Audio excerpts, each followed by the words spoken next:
God first morning po sa ating lahat. Maraming salamat sa opportunity na binigay ng Panginoon upang tayo ay muling makapag-aral ng kanyang mga salita. Tayo po muna ay manalangin. Dakilang Diyos na makapangyarihan kayo sa lahat, nais po namin lumapit sa inyo. Ngayon po ngayon ay mag-aaral ng inyong mga salita. Pahintulutan niyo, Panginoon, ang inyong banal na Espiritu ay siyang manguna sa amin sa pangalan ng aming Panginoon Jesus. Amen. Ang ating pong pag-aaral ngayon sa aklat ng stewardship ay may title na The Task Before Us.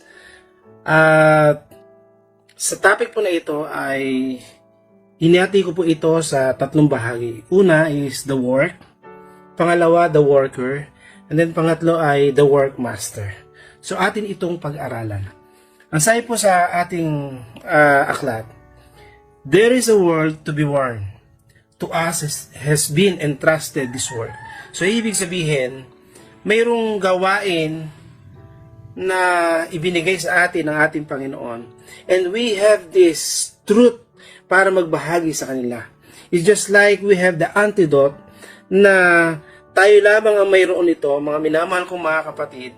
The question is, ano ang gagawin natin dito?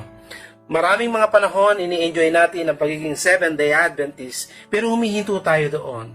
Ang pagiging 7-day Adventist natin, mga minamahal kong mga kapatid, ay nangangailangan na ito ibahagi natin sa iba yung katotohanan na atin tinanggap. Ang sabi ni Haggai, chapter 2, verse 19, is the seed is still in the barn. Hawak-hawak natin ito, nasa sa atin ito, subalit ano ang ating ginagawa? At any cost, we must practice the truth. Ano daw po ang kahalagahan ng pag-aaral na ito? Ano daw po ang kahalagahan ng katotohanan na ating tinanggap na ito? Ibig sabihin, at any cost, anuman ang maging kapalit, we are to stand as self-sacrificing minutemen, willing to suffer the loss of life itself, if need be, in the service of God.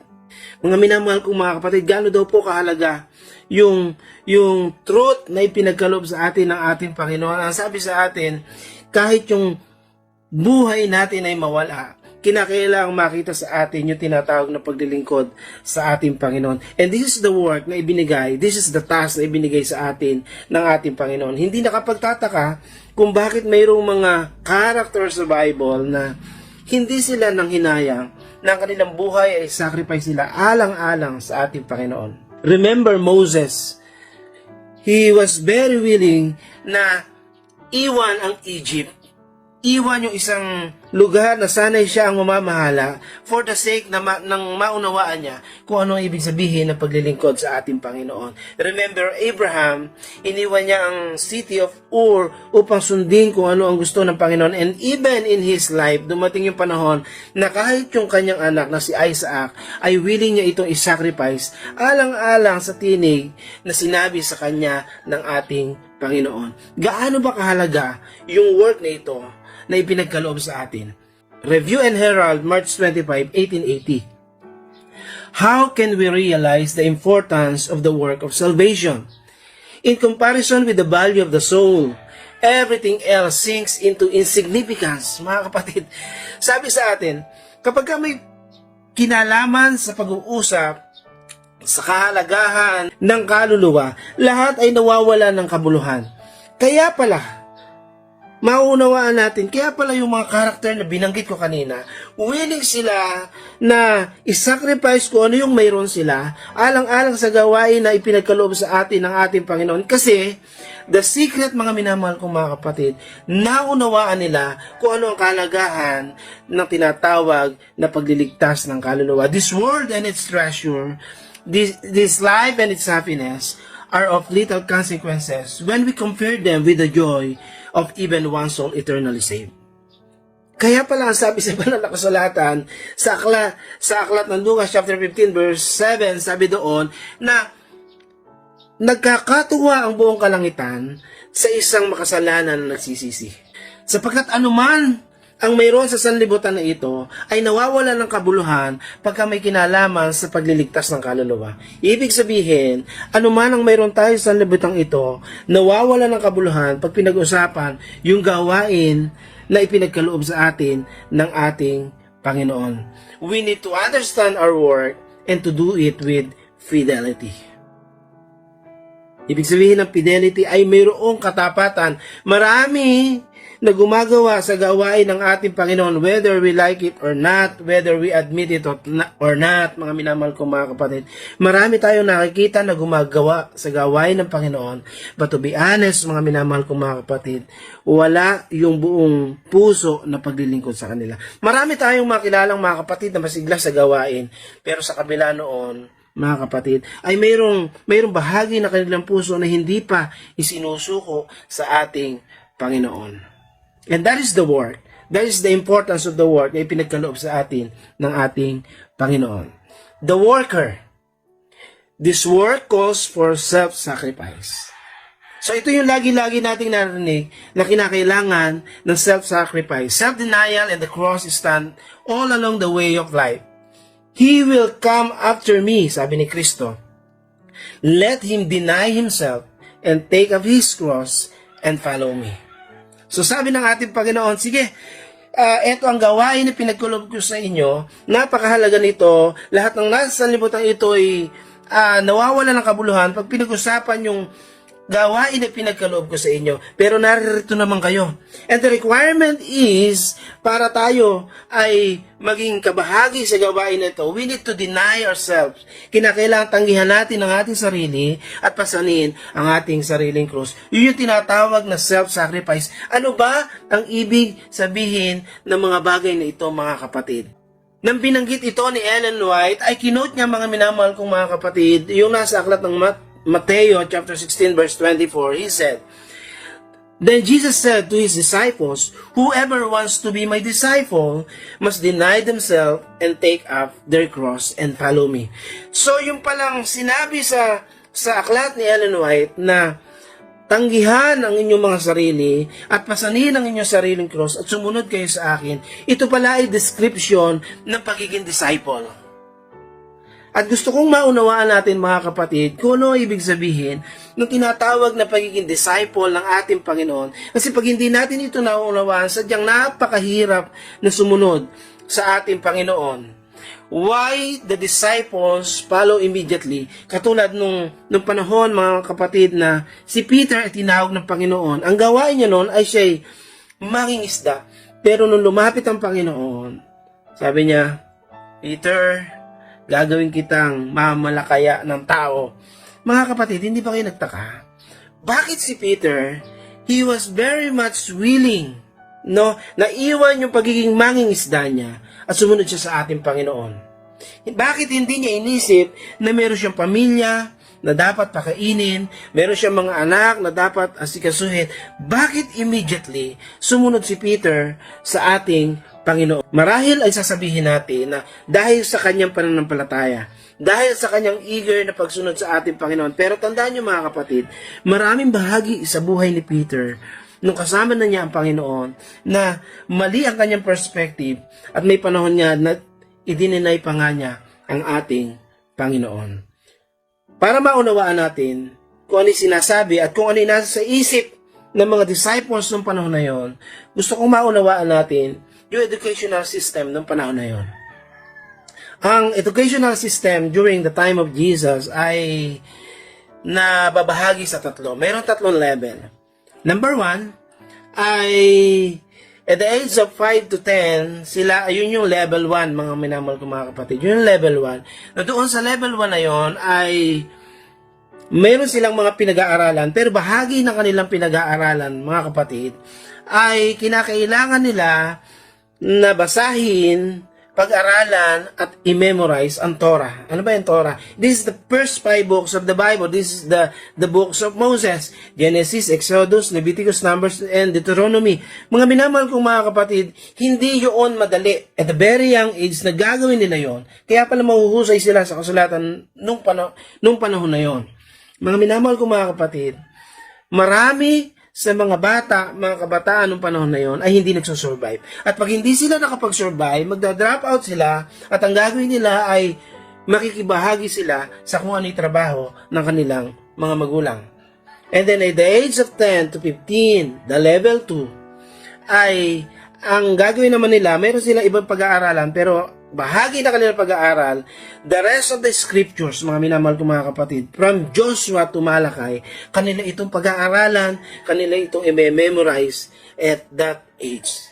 At kukunti na lang ang nakasurvive dito sa level 2 na ito. Ako naniniwala na itong mga disciples na ito, kaya sila yung mga fishermen, ay hindi sila nakasurvive. They were dropouts, mga minamahal kong mga kapatid, doon sa mga level na yon. And then the level 3 is this. The level 3, at the age of 15, ay maghahanap na sila ng rabbi, maghahanap sila ng guro, maghahanap sila ng master, at pagkatapos ay mag-a-apply sila as disciple. Mag-a-apprentice sila, mga minamahal kong mga kapatid. The problem is, hindi lahat ay tinatanggap ng master. Hindi lahat ay tinatanggap ng master. So, the highest honor na pwedeng ibigay sa isang estudyante noong panahon na yon ay yung tanggapin ka bilang isang disciple. At kapag ka nagustuhan ka, pag nagustuhan ka ng master, ng rabbi, ng guro, sasabihin ng rabbi sa iyo, be my disciples because I know and I see that you can do what I am doing. Kapag ka narinig ng estudyante yung mga kataga na yun na maging disciple kita, kasi nakita ko at alam ko na kaya mong gawin ang ginagawa ko, yun na ang simula ng pinakamasayang bahagi ng kanilang pagiging estudyante. Kaya nga, mga minamahal kong mga kapatid, maunawaan natin na ang pagiging disciples ay isang malaking karangalan ng panahon na yon. Kaya nga tayo as Christians na nag-aangkin na disciple tayo ng ating Panginoong Jesucristo, ay sinasabihan tayo mga kapatid na sabi ni Kristo sa atin, be my disciples because I know and I see that you can do what I am doing. Maging disciple kita kasi nakikita ko na kaya mong gawin yung ginagawa ko. Maging disciple kita, sabi ni Jesus, sabagat nakikita ko na kaya mong unawain ng tao gaya ng pag-unawa na ibinibigay ko sa kanila. Maging disciples kita kasi nakikita ko na kaya mong mag-serve sa tao gaya ng pagsaserve na ginawa ko sa kanila. Maging disciple kita, sabi ni Jesus, mga kapatid sa atin, kasi nakita ko na kaya mong mahalin ng tao gaya ng pagmamahal na ipinagkaloob ko sa kanila. Mga minamahal kong mga kapatid, nangungusap ang ating Panginoon sa bawat isa sa atin ngayon, na kung mayroon man sa inyong pinagtatrabahuhan na pinaka maunawain sa lahat, walang iba kundi tayo yon. Walang iba kundi ikaw yon.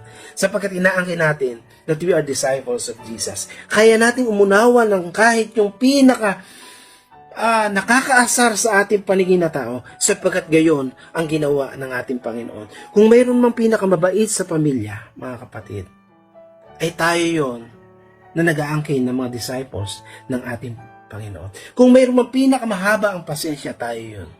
Kung mayroon mang pinakamatyagang mag-serve, tayo yon. Sapagkat tayo ay disciple ng ating Panginoon. Kaya nga mga kapatid, maunawaan natin na nung lumapit si Jesus sa mga kay Peter, kay John, at gusto niya itong maging disciple, hindi sila nagdalawang isip. Kasi yun yung isa sa pinakahangad ng mga tao nung panahon na yon, ang maging disciples. Nung sabihin ni Jesus, be my disciple, mga minamahal kong mga kapatid, ini-imagine ko na itong mga mangisda na ito ay they were so surprised and shocked na marinig yun sa isang rabbi na gusto siyang maging disciple. For the first place, dapat ang estudyante ang humahanap ng kanyang master. Dapat ang estudyante naipasa niya, pero yung mga qualification na yon, mga minamahal ko mga kapatid, ay wala sa mga disciple. Kaya it is a privilege, it is an honor to become a disciple of Jesus Christ. Kaya nga nung tawagan sila, hindi sila nagdalawang isip, sumunod agad sila. Naalala ko mga kapatid, sa school namin, ay yearly ay nagbibigay ng mga awards sa mga teacher, most outstanding teacher, at iba pa mga kapatid. And to be honest, ay nakakatanggap naman tayo ng award. Pero merong isang award na minsan ay ibinigay sa akin na nung madinig ko yung award, kahit ako sa sarili ko ay parang ayokong tanggapin yung award. Kasi I know na I'm not worthy to receive that award. Alam niyo kung ano yung award na yun, mga kapatid? Ang sabi doon sa award na yun ay Perfect Attendance Award. Natawagan ako, mga kapatid, hindi ako makaakyat kasi nung isang araw lang, bago yun, absent ako. Alam ko I'm not worthy to receive that award, mga minamahal kong mga kapatid. But my name was called, at habang ako'y lumalakad papunta si stage, no choice ako kundi tanggapin ang award, mga minamahal kong mga kapatid. Alam ko na hindi ako worthy na tanggapin yung award na yun. And I think, much more deeper feeling ang naramdaman ng mga disciples nang tawagan sila na maging disciples. They are not worthy to become a disciple, mga minamahal kong mga kapatid. Pero, it is an honor, it is a great privilege for them to follow the Master, to follow Jesus. We cannot deny ourselves if we keep focusing on ourselves.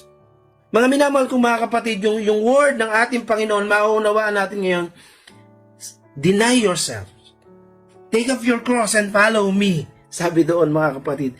Mauunawaan natin ngayon, yung mga bagay na yon na sadyang napakahirap gawin pagka nakapokus tayo sa ating mga sarili.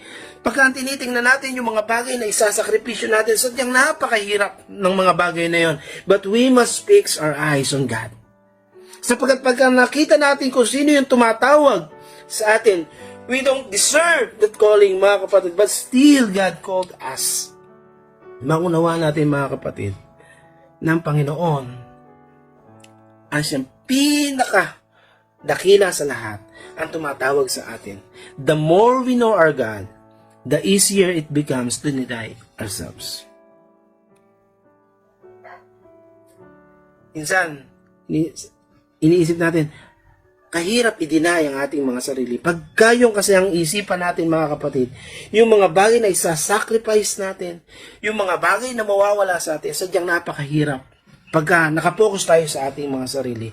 Yung mga bagay na hinihiling sa atin, yung mga bagay na ito yung dapat natin ipagkaloob para sa ating Panginoon, sadyang napakahirap gawin. Pagka ang focus natin, mga kapatid, ay yung ating mga sarili. Pero kung makikita natin ito, mga kapatid, kung paano ito nakita ni Peter, kung paano nakita ni John, that it is a great privilege and honor to become a disciple of Jesus, makikita natin, mga kapatid, na sadyang napakahalaga at napakaganda ng pagkatawag sa atin na ito.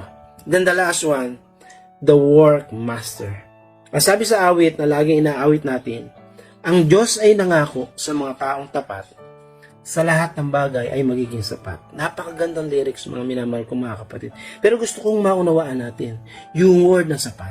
I do believe na yung word na sapat na ito, na isulat ng ating presidente yung awit na ito, ay naunawaan ko na hindi lang ito tumutukoy sa mga material things kapag tayo magtatapat.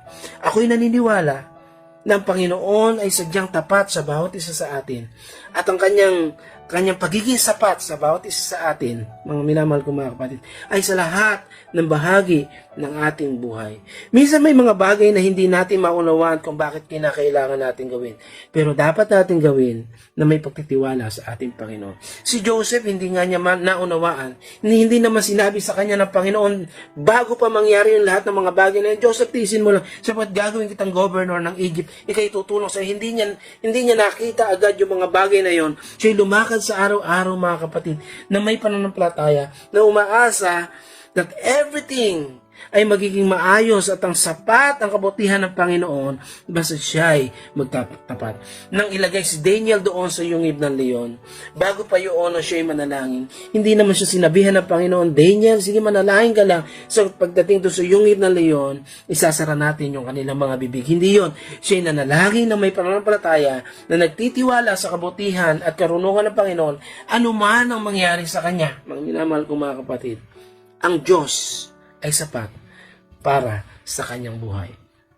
Everyone who is finally crowned victor will, by noble, determined effort to serve God, have earned the right to be clothed with Christ's righteousness. To enter the crusade against Satan, wearing a loaf of blood-stained banner of the cross of Christ. This is the duty of every Christian. Mga minamahal kong mga kapatid, dapat maunawaan natin na ang tagumpay natin sa bawat bahagi ng ating buhay, tayo nagtagumpay sapagkat tangan-tangan natin yung banner. Tangan-tangan natin yung bandila ng dugo ni Kristo na siyang gumapi sa kasamaan doon sa krus ng Kalbaryo. Tayo daramtan ng kaluwalhatian ng ating Panginoon sa Kristo. Mga kapatid, ano man ang ating pinaglalabanan ngayon, character sa lahat ng bahagi ng ating buhay, tumingin tayo sa ating Panginoon sapagkat siya'y sapat para sa bawat isa sa atin. Not only in material things, and even in our character, ano mang mga pinaglalabanan natin mga kapatid, ano mang mga weaknesses natin, mga minamahal ko mga kapatid, I do believe na ang Panginoon ay sapat para tayo maging maayos sa kanyang paningin. Pagdating sa langit, at pag tayo naligtas na, pagdating doon, tayo magtatanungan, bakit ka narito kapatid? Bakit ka narito kapatid? Subalit iisang sagot ang pwede nating isagot mga kapatid. Dahil sa Kanya na nabayubay sa krus ng Kalbaryo kung bakit ako narito. Mga kapatid, wala tayong maipagmamalaki sa ating mga sarili. Wala tayong maipagmamalaki sa ating Panginoon. Kundi lamang ang ating pagtitiwala sa Kanya ang siyang magbigay sa atin ng kaluwalhatian at kabutihan ng ating Panginoon upang maunawaan natin ng gawain na ito'y mahalaga, ng gawain na ito'y mas mahalaga pa sa kahit anumang sa sanlibutan ito maging sa ating buhay, at ang gawain na ito'y ipinagkatiwala sa atin, na dahil ipinagkatiwala sa atin ito, makita natin na ito isang honor na tayo sumunod sa ating Panginoon, idinaya ang ating sarili, magkaroon ng mga bagong pananaw na ating mga buhay at magkaroon ng bagong buhay para sa atin, at ang lahat ng mga bagay ito ay ating magagawa sapagkat mayroon tayong Kristo na siyang gumapi sa lahat ng kasamaan sa sanlibutan ito. Pagpalain po tayo mga kapatid. God first morning po.